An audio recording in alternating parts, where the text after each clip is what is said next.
মানুষ সন্দেহ পোষণ করছে এবং যেই সন্দেহটা প্রমাণ সাপেক্ষ। কারোর সাথে সাক্ষাৎ নাই, জামাত ইসলামের আমিরের সাথে এত সাক্ষাৎ কিসের এই উপদেষ্টা মন্ডলীর আর প্রশাসনের লোকজনের? এটাই তো আমি বুঝতে পারলাম না যে কিসের, এটা কিসের আলামত। শেখ মুজিব সাধারণ ক্ষমা ঘোষণা করেছিলেন, শেখ হাসিনা এসে বিচার শুরু করেছিলেন। আজকে তারা যেভাবে আস্ফলন করে বেড়াচ্ছে, আমি মনে করি যে যুদ্ধ অপরাধীদের বিচার কন্টিনিউ করা দরকার রয়েছে। আজকে তাদের দোসররা বলে যে ৭২কে সংবিধানকে ফেলে দিতে হবে। যারা সৃষ্টিকে, যারা জন্মকে অস্বীকার করে, আমি মনে করি তারা বেজন্মা, তাদের জন্মের কোনো ঠিকানা নাই।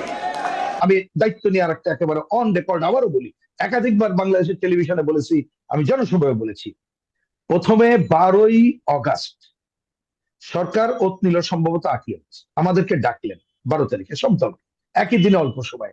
সেদিন একটা বিশেষ এজেন্ডা ছিল, তার মধ্যেও আমাদের পক্ষ থেকে আমি প্রধান উপদেষ্টাকে পরিষ্কার যত কথা বলেছিলাম তার মধ্যে দুটি কথা ছিল। একটা বলেছিলাম যে দেখুন, আপনারা আমাদেরকে জিজ্ঞাসা করে সরকার গঠন করেননি, তারপরে আমরা সমর্থন করেছি যেহেতু গণঅভ্যুত্থানের, কিন্তু আমরা শুরুতে এমন কতগুলো ঘটনা দেখলাম, আপনারা মানেন না মানেন নিষিদ্ধ শক্তি নিয়েই কথাবার্তা হলো, সেনাপ্রধানের এখানে দেখেছেন। আমরা বলেছিলাম যদি এ ধরনের কর্মকাণ্ড অব্যাহত থাকে, এই ধরনের প্রশ্নে আপনি প্রশ্নবিদ্ধ হবেন, উত্তর আমাদেরকে দিতে হবে। আরেকটা কথা অন রেকর্ড বলেছিলাম, কিন্তু ওনাদের কাছে ওইখানে যে উপদেষ্টা ছিল তাদের সামনে যেহেতু ওপেন বলেছিলাম, আমি ওপেন বলে দিচ্ছি। ওনাকে বলেছিলাম যে দেখুন, এইবারের গণঅভ্যুত্থানে কোনো দল বিজয়ী হয়নি, কোনো গোষ্ঠী বিজয়ী হয়নি। আমরা জানি এখানে পাল্টা দখলদারিত্ব নানা ঘটনা ঘটতে পারে, সুতরাং আপনার সামনে জরুরি কর্তব্য আগে নীতিমালা তৈরি করেন। নীতিমালা তৈরি করে দল নিরপেক্ষ যোগ্য ব্যক্তিকে বিভিন্ন জায়গায় রিপ্লেস করেন, স্বৈরাচারের বা ফ্যাসিস্ট তাদেরকে অপসারণ করে। এইটা যদি না করেন তাহলে কিন্তু এমন এমন শক্তি আপনার ঘাড়ে চেপে পড়বে যা প্রকারান্তরে গণঅভ্যুত্থানকে প্রশ্নবিদ্ধ করবে। একটা উগ্রপন্থী দল, তারা ধর্মকে নিয়ে ব্যবসা করতে চায়। আর পরিষ্কার কথা, পরিষ্কার স্পষ্ট কথা আমি কয়েকদিন আগে বলেছিলাম যে যারা এই ধর্ম ব্যবসায়ী তারা ধার্মিক নয়, আর ধার্মিক তারাই যারা ধর্মভীরু এবং যারা আল্লাহকে ভয় করে। বন্ধুরা আমার, আমি আজকের মাননীয় সভাপতি এবং মাননীয় প্রধান অতিথির দৃষ্টি আকর্ষণ করে বলতে চাই, আমার এলাকায় বীরশ্রেষ্ঠ ক্যাপ্টেন মহিউদ্দিন জাহাঙ্গীর সাহেব শায়িত রয়েছেন। 1971 সালের 14ই ডিসেম্বর উনি রাজাকারদের দ্বারা নিহত হয়েছেন, পাকিস্তানি সেনাবাহিনীর দ্বারা নিহত হন নাই। শেখ মুজিব সাধারণ ক্ষমা ঘোষণা করেছিলেন, শেখ হাসিনা এসে বিচার শুরু করেছিলেন। আজকে তারা যেভাবে আস্ফলন করে বেড়াচ্ছে, আমি মনে করি যে যুদ্ধ অপরাধীদের বিচার কন্টিনিউ করা দরকার রয়েছে। কারণ তারা এই কিছুক্ষণ আগে আমার বক্তা বলে গেলেন যে স্বাধীনতার উষা লগ্নে বহু পতিত মুক্তিযোদ্ধাকে তারা নির্মমভাবে হত্যা করেছে, এটা সঠিক। সুতরাং এদেরকে যদি আপনার এই ক্ষমা করে দেওয়া হয়, তাহলে তারা এইভাবে জাতির মধ্যে বিভ্রান্তি অনৈক্য তৈরি করে ধর্ম নিয়ে ব্যবসা করে তারা জাতির মধ্যে যে ষড়যন্ত্র চক্রান্ত বীজ বুনতে চায় সেটিকে তারা এগিয়ে নিয়ে যাওয়ার চেষ্টা করবে। কিন্তু আমাদের মুক্তিযোদ্ধাদের এবং মুক্তিযুদ্ধের প্রজন্মদের যুগের পর যুগ আমি মনে করি তাদের রাজনৈতিক যে হিংসাত্মক কর্মকাণ্ড, শিক্ষাঙ্গনে তারা পায়ে রক কাটে, শিক্ষাঙ্গনে তারা যে উশৃঙ্খলতা করে। শহীদ রাষ্ট্রপতি জিয়া রহমান একজন বীর মুক্তিযোদ্ধা শুধু নয়, উনি বাংলাদেশের রণাঙ্গনে শুধু একজন যোদ্ধাই নয়, উনি বাংলাদেশকে গড়ে তোলার জন্য যে সংবিধান প্রণয়ন করেছিলেন, সকল রাজনৈতিক মত এবং পথকে উনি সমবেত করার সুযোগ দিয়েছিলেন। আজকে তাদের দোসররা বলে যে ৭২কে সংবিধানকে ফেলে দিতে হবে। যারা সৃষ্টিকে, যারা জন্মকে অস্বীকার করে, আমি মনে করি তারা বেজন্মা, তাদের জন্মের কোনো ঠিকানা নাই। সুতরাং এই বিষয়গুলো সম্পর্কে আমাদের সজাগ এবং সতর্ক থাকতে হবে। আমাদের নতুন প্রজন্মের ছেলেদের মধ্যে তাদের এই ধরনের কর্মকাণ্ডের ব্যাপারে আমাদের আরো বেশি, এই মুক্তিযোদ্ধা এবং মুক্তিযোদ্ধার প্রজন্মদেরকে আরো বেশি সজাগ এবং সতর্ক থাকতে হবে। আপনারা নিশ্চয়ই লক্ষ্য করেছেন, এই কিছুদিন আগে এই 5ই আগস্টের পর হিন্দুদের সবচেয়ে বড় ধর্মীয় উৎসব দুর্গাপূজা অনুষ্ঠিত হয়েছে। সেখানে বহু জায়গায় আমি জামাত ইসলামের সাথে যে কোনো ডিবেট করতে চাই, কত বড় তাদের আলেমরা রয়েছে, কোরআনের এবং হাদিসের কোন ব্যাখ্যায় রয়েছে যে আপনার পূজা মণ্ডপ পরিদর্শন করে গিয়ে আলেম ওলামাদের বেশ ধারণ করে সেখানে গিয়ে আপনি গীতা পাঠ করবেন? এই যে আপনাদের কোন ইসলামিক আইনের মধ্যে, ইসলামিক দর্শনের মধ্যে রয়েছেন, সূরা কাফিরুনের তাফসীরের মধ্যে ওই জায়গায় কোন একজন আলেম ওলামাদের দরবারে মানুষের যাওয়া নিষিদ্ধ। তার কারণ জমিনের মধ্যে সবচাইতে বড় আপনার সিরকি পূজা হয় আপনার দুর্গাপূজা। সেখানে ওনারা যে আপনার ইসলামিক গজল গাইতে শুরু করছেন চিরাগে, কি ব্যবস্থা নিয়েছেন এই সমস্ত আলেমদের বিরুদ্ধে? এই সমস্ত আপনাদের তথাকথিত ভোগা আলেমদের বিরুদ্ধে কি ব্যবস্থা গ্রহণ করেছেন? এরা এই সমস্ত কর্মকাণ্ড করে বাংলাদেশের মানুষের মধ্যে আজকে বিভ্রান্তি। যে সামনে আমরা বারবার বিএনপি বলছি যে আমাদের অতি দ্রুততম সময়ের মধ্যে নির্বাচন অনুষ্ঠিত হওয়া দরকার। দেশে একটা বিশৃঙ্খলা বিরাজ করছে, একটা স্থবিরতা বিরাজ করছে। এখানে বিএনপি ক্ষমতা আসবে না, কে ক্ষমতা আসবে? কে ক্ষমতা আসবে বাংলাদেশে? আমি মুক্তিযোদ্ধা ভাইদের অনুরোধ করব যে আমরা আছি, আপনারা নির্দেশনা দেন, নতুন প্রজন্ম, নতুন আমরা বাংলাদেশকে গড়ার জন্য নতুন দিক নির্দেশনা দেন। এই ষড়যন্ত্র দাঁত ভাঙা জবাব দেবো আমরা ইনশাল্লাহ। আমি আর বক্তব্য বাড়াবো না, আমি শুধু এটুকুই বলবো যে বাংলাদেশে এই কুলাঙ্গারদের, এই স্বাধীনতা বিরোধীদের স্থান বাংলাদেশের মাটিতে হবে না। এই সরকারের সবচেয়ে অসহনীয় এবং অসহ্য বিষয় হচ্ছে এই জামাত ইসলামকে নিয়ে বেশি বাড়াবাড়ি করা এবং এদের সাথে বেশি ঘষাঘষি করা। আর এই যে একটা জামাত ইসলামের আমির এই শফিকুর রহমান সাহেব নিজেকে এমন আধুনিকতার তত্ত্ব দিচ্ছে যেগুলোর সাথে বাস্তবতার কোনো মিল নাই।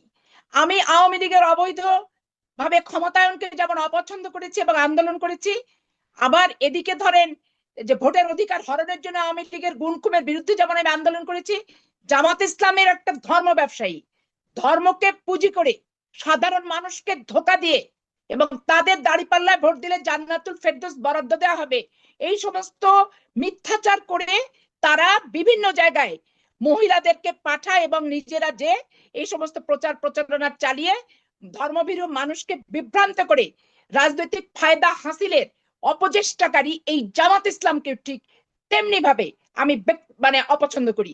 তার কারণ এদের রাজনৈতিক সত্তাই হচ্ছে ধর্ম ব্যবসা করা। আর এই সরকারের সবচেয়ে জঘন্য লাগে যে একে নিয়ে এত বেশি বাড়াবাড়ি করে, এত বেশি ট্রাস্ট করে, এত বেশি আস্থাশীল হওয়ার চেষ্টা করে যে মানুষের চোখে কিন্তু এই সরকার ধরা পড়ে যাচ্ছে। কারণ বাংলাদেশের মানুষ মুক্তিকামী মানুষ, বাংলাদেশের মানুষ স্বাধীন চেতা মানুষ, বাংলাদেশের মানুষ মুক্তিযুদ্ধের চেতনায় বিশ্বাসী মানুষ। এই মুক্তিযুদ্ধ একটা মাত্র সংগঠনের কারণে মুক্তিযুদ্ধের চেতনাকে ক্ষতিগ্রস্ত করবে, আঘাত হানবে, এই জিনিসটা কিন্তু কেউ আমরা বরদাস্ত করবো না এবং আমরা বরদাস্ত করতে কিন্তু পারিও না। আজকে দেখেন যে সংস্থাপন এবং শিক্ষা মন্ত্রণালয় পুরো জামাত ইসলামের সমর্থিত ছদ্মবেশী শিবিরের কর্মীরা যারা ঢাকা বিশ্ববিদ্যালয় বিভিন্ন বিশ্ববিদ্যালয়ে পড়তো তাদেরকে প্রত্যেকটা জেলায় জেলায় ইভেন চাঁপাইনবাবগঞ্জের ডিসি পর্যন্ত ছদ্মবেশী শিবিরের সদস্য এবং উনি জামাত করে। ওপেন জামাত ইসলামের লোকেরা বলে বেড়ায় যে আমাদের ডিসি তো জামাত ইসলাম করে, আমাদের সংগঠন করে। তাহলে আপনি বলেন যে এইভাবে যদি প্রত্যেকটা জেলায় জেলায় ডিসি এবং তাদের শিক্ষা মন্ত্রণালয়ের এই আপনার শিক্ষা মন্ত্রণালয় আপনি জানেন যে প্রিজাইডিং অফিসার, পুলিং অফিসার শিক্ষকরাই হয়, এইভাবে যদি তারা এই সরকার প্রমোট করে রিক্রুট করে তাহলে সামনের নির্বাচনকে আমরা আস্থাশীলতার জায়গায় নিয়ে যাব কিভাবে? এটাও কিন্তু ভাববার বিষয় আছে। এক অপশাসক এক খুনিকে সরাতে যে আর এক খুনিকে পুনর্বাসন আমরা কিন্তু করব না, বাংলাদেশের মানুষ কিন্তু সেটা করবে না। তো এই জন্য এই সরকারের বিন্দুমাত্র চেতনায় থাকা উচিত যে বাংলাদেশের মানুষ মুক্তিযুদ্ধের চেতনাকে ধারণ করে, লালন করে, বিশ্বাস করে, সম্মান করে, আনুগত্যশীল মুক্তিযুদ্ধের চেতনার প্রতি। অতএব নাড়াঘাটা যে যাই করুক মোটামুটি ভাবে একটু লেভেল রেখে এদের চিন্তা করা দরকার যে এমন কিছু করা উচিত না যারা তারা বিতর্কিত হয়।